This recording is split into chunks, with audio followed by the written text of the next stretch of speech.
పార్వతీపురం మన్యం జిల్లా సాలూరులో స్థానిక శ్రీ జగన్నాథ స్వామివారి ఆలయం నుండి శ్రీ జగన్నాథ స్వామివారి వార్షిక రథయాత్ర గురువారం అత్యంత వైభవంగా భక్తి శ్రద్ధల నడుమ ప్రారంభమైంది.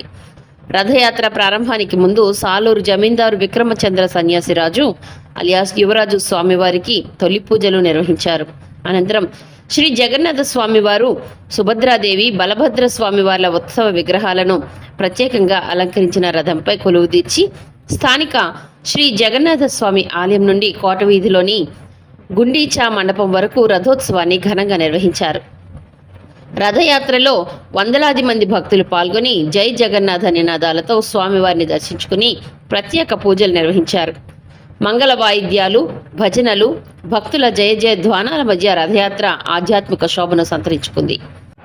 స్థానిక శ్రీ జగన్నాథ స్వామి వారి ఆలయం నుండి కోటవీధిలోని గుండీబా మండపం వరకు ఉన్న మార్గమంతా జాతరను తలపించింది. పలు తాత్కాలిక దుకాణాలు, పూజా సామాగ్రి విక్రయ కేంద్రాలు, వివిధ రకాల వ్యాపారాలతో పాటు భక్తులు, సందర్శకులతో ఆ ప్రాంతమంతా కిక్కిరిసిపోయి సందడిగా మారింది.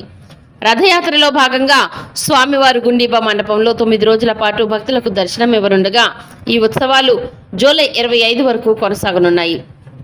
రథోత్సవం సందర్భంగా భక్తులకు ఎలాంటి ఇబ్బందులు కలగకుండా సిఐ అప్పలనాయుడు ఆధ్వర్యంలో పోలీసులు విస్తృత బందోబస్తు ఏర్పాటు చేసి భద్రతా ఏర్పాట్లు, ట్రాఫిక్ నియంత్రణ చర్యలను స్వయంగా పర్యవేక్షించారు.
డబ్బులు